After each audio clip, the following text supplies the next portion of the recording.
So this is my first recording, so I'm going to do it in English, so that way we don't have to worry about understanding the French. And also I'm going to apologize for my voice. I don't like the way it sounds on recordings. And also I started with something pretty basic, so that way you can just get used to the format of note-taking without having to worry about learning something super new or super complicated. So we're going to start just by talking about the present tense in French. And even though it seems very basic, it's really important that you pay attention and that you understand the overall concept, because it's the same concept that we are going to apply to various tenses that we've already learned and new tenses that we will be learning this year in French 4. So pay attention, even though this is review, because you are expected to know this. So for the French present tense, it's important to note that there's just one form of the present tense. Just one, only, ever, just one. So that seems simple enough. So why am I bringing this up? Because in English, we have several tenses that all fall under the umbrella of the present tense. And these English forms don't correspond always neatly to the one French present tense. So this leads students to make translation errors as they are thinking in English and trying to translate that into French.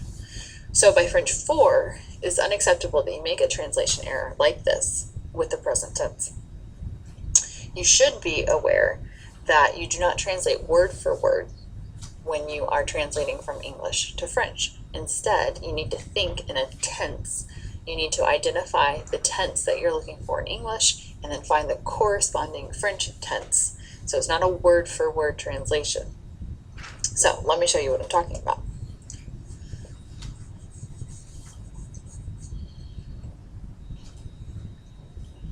So if we were going to just start with je voyage, this is the basic present tense for French, the only one that there is. We've conjugated an ER verb, je voyage.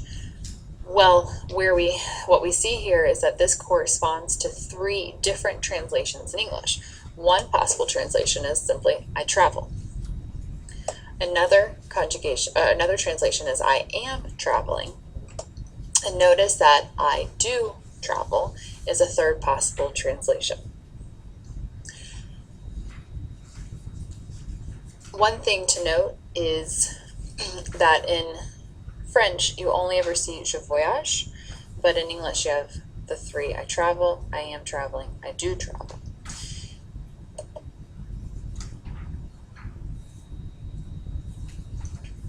So let's look at this again. How would we say we offer? We're just simply going to say, we have in English we could say we offer, we are offering, or we could say we do offer. So how would I go about expressing those in French? Well, we need to see that we offer is the present tense, and so we would say nous offrons. If we're looking at we are offering, we would also say, what tense is that? That's the present tense. So we're going to use nous offrons. Notice we don't translate the are. That does not exist in French for the present tense. And then how would we express we do offer? Well, we do offer is also the present tense. How do we do the present tense of the French verb? Just with the one form, nous offrons. Notice that we don't translate the do. I want you to make sure that this type of thinking corresponds to every form of the present tense that we see. So let's look at a negation. We take our original first example, je voyage, and negate it to je ne voyage pas. So how would we go about translating this? Well, once again, we can look at our 3 options. So je voyage was I travel, so negating it is I do not travel. Je voyage could also be I am traveling, so to negate it, it would be I am not traveling. And then, of course, another possible translation was I do travel, but to negate that is the same as the beginning, I do not travel. Where students have the most problems is when we have inversion, and this is where I see the most translation errors. How would we translate offrez-vous? Well, it's a question. So now, instead of saying you're offering, we want to change it to are you offering or do you offer? So if we were working off the English, you have to pay attention to the question, do you travel? And that would become voyage-tu. Another question is, are you traveling? and that's going to be voyage tu. Notice what you do not see in French is a do or an are in the French. You do not translate word for word. So when you ask that question, are you traveling? You have to ask yourself, what tense is that? That's the present tense. Therefore, you just take the one form of the verb and conjugate it. That's what I mean by thinking in tense. Identify the tense, identify the infinitive, and then conjugate the verb appropriately. So, just to say it all again one more time, and also you're just seeing example after example after example. Let's look at the are you traveling? You are traveling, you are not traveling. These are the various forms that we all have for saying you're traveling. In French, you're just going to see the one form of voyage show up, and we're just manipulating how we present it. For the question, we invert and say voyage tu. For the basic statement, we say tu voyage. Notice there's no helping verb on the French side. And then for the negation, we just add ne pas around the verb. What's going to be interesting, or what we should already know, and it should be like, come on, Madam Lively, wrap this up, we know what you're talking about. Do you travel? You do travel, or you travel. And you do not travel. How are we going to conjugate those? Well, look at this. Voyage tu voyage, tu ne voyages pas. And literally when I was making this, I copied and pasted from the top. I didn't even retype it because it's the exact same thing. So are you traveling is the exact same thing in French as do you travel, voyage tu. You travel or you do travel is tu voyage. You do not travel is tu ne voyages pas.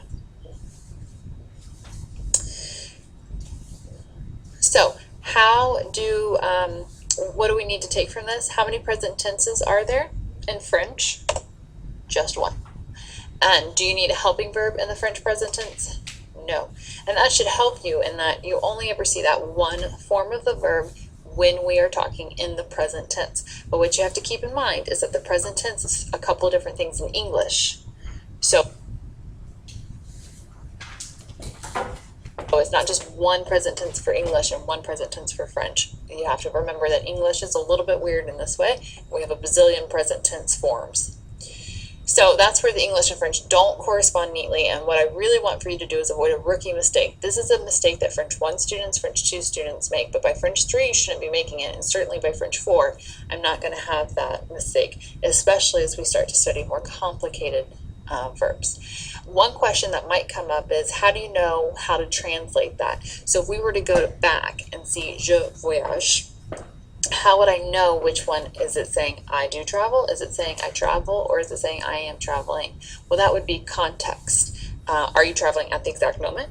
Are you talking about one of your hobbies? Are you emphasizing that you travel? So that's how you decide which one to use in English. But it's easier when you're going from English to French because you don't even have to think about it. If I wanted to say, oh yeah, I'm traveling to France this summer, guess what? It's just the one form. So the reason why we covered the present tense of verbs is because your textbook is going to start out with you knowing, just reviewing all the present tense verbs that you've learned starting French 1, French 2, and French 3. But because we don't always use your textbook or we don't finish the textbook all the way through, this is the list of verbs that I'm saying you're responsible for. Depending on when you had me for French 3, you might not have learned one of these verbs, but you're still responsible for knowing that all of these verbs are in your textbook, and Google is also a great thing to find all of these verb conjugations. Right now, we're just going to focus on the present tense. I will slowly be incorporating the passé composé and the conditionnel and the futur simple, which you learned. So going over those, you should know how to conjugate an ER verb, an IR verb, and an RE verb. You should also know avoir, être, faire, and aller, which are all from French 1 and are very, very core. If you're still mixing these verbs up, you might want to rethink taking French 4. Venir, and with that you should know verb family. So revenir and devenir are in the family, so I would expect that you'd be able to conjugate them the same. Pouvoir and vouloir we learned in French 2, along with prendre and mettre, which is really important to note that these are not regular RE verbs. They are different. And one last one that we learned in French 2 was voir. Devoir, we may have done in 2, we may have done in 3, depends on which semester you have me. And falloir is one that we hit on slightly, but it's really simple. It's just the one form il faut, and I can go over that if you have any questions. Offrir, who is related to ouvrir, so you can look at those conjugations together. Those are irregular IR verbs, and they actually conjugate more like ER verbs. Then we have lire, dire, and écrire, which happen to really all conjugate similarly as well.